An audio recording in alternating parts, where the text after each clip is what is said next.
Assalamualaikum warahmatullahi wabarakatuh. Kami dari kelompok 6 akan membahas materi kelas 5, tema 6, subtema 1, pembelajaran 1 tentang energi panas.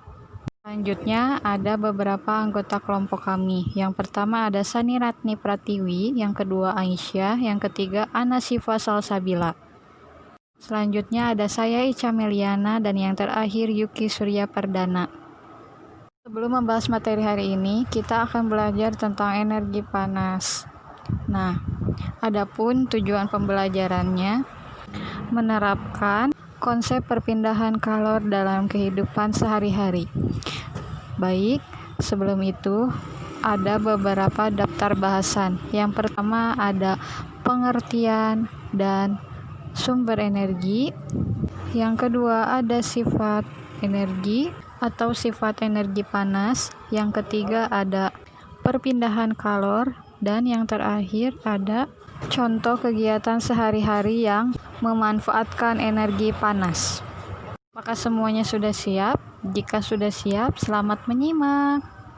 Pertama ada pengertian energi panas. Energi panas adalah energi yang dihasilkan maupun terdapat dalam benda-benda panas. Benda-benda tersebut pada umumnya terbakar sehingga menghasilkan panas atau kalor.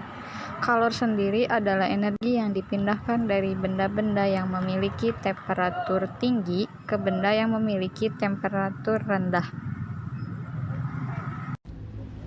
Sumber energi panas. Benda yang dapat menghasilkan energi panas disebut sumber energi panas.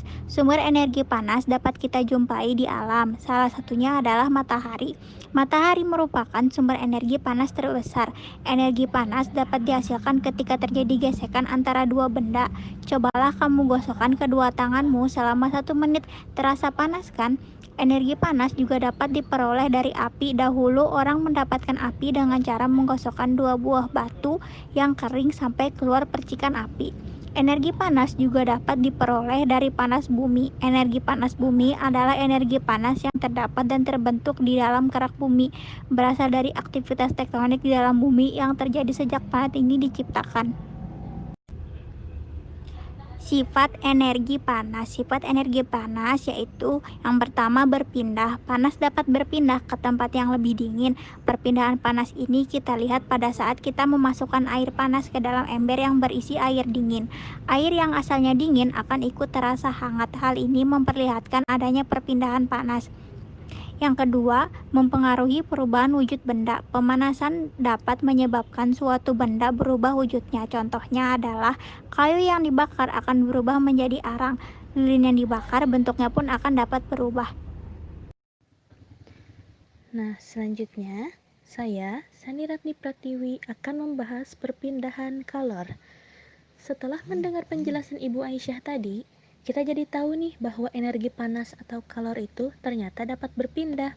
Nah, perpindahannya yaitu melalui 3 cara. Yang pertama ada konveksi, yang kedua ada konduksi, dan ketiga adalah radiasi. Mari kita mulai satu persatu ya. Nah, yang pertama, konduksi. Konduksi itu adalah perpindahan panas melalui zat perantara namun tidak disertai perpindahan zat perantaranya. Contoh, sendok itu kan akan terasa panas ketika kita gunakan untuk mengaduk teh panas misalnya, atau wedang jahe atau bajigur. Dan contoh yang lainnya yaitu besi akan terasa panas ketika salah satu ujungnya dibakar atau dipanaskan.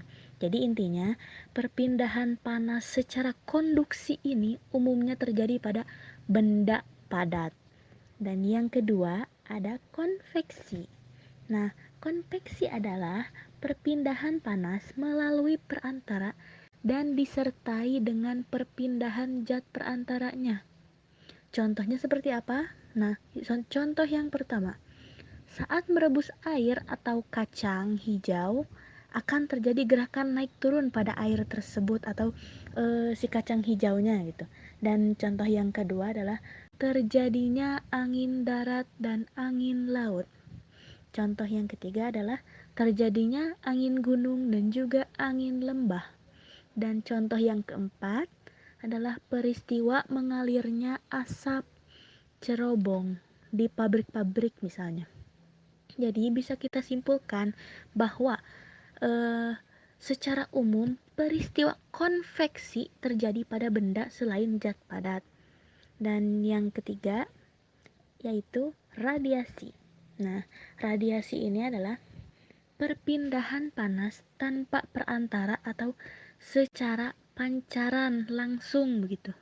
Nah, perpindahan panas secara radiasi ini dapat kita manfaatkan ya. Contohnya, alat pengumpul panas atau panel surya, terus penggerak turbin yang memutarkan generator untuk menghasilkan energi listrik begitu.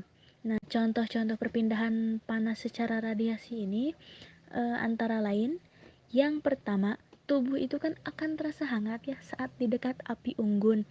Terus kalau kita berdiri di bawah lampu yang menyala juga biasanya terasa hangat, atau ketika kita memegang setrika akan terasa kan panas. Nah, berarti itu ada perpindahan panas secara radiasi.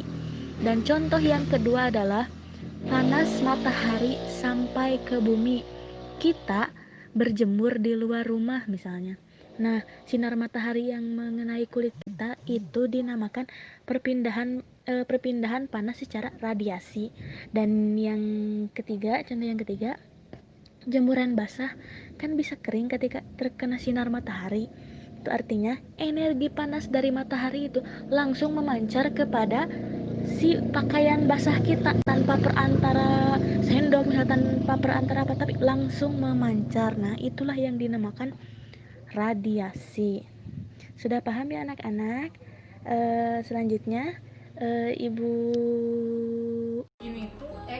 Daya hantar suatu benda berdasarkan peristiwa konduksi. Yang pertama, konduktor. Konduktor adalah penghantar panas yang baik, contohnya aluminium, besi, dan juga logam lainnya. Yang kedua, isolator. Isolator adalah penghantar panas yang buruk, contohnya plastik, karet, kain, kertas, kayu, gabus, dan yang lainnya. Semikonduktor adalah zat yang bersifat setengah isolator dan juga setengah konduktor, contohnya gelas dan ebonit.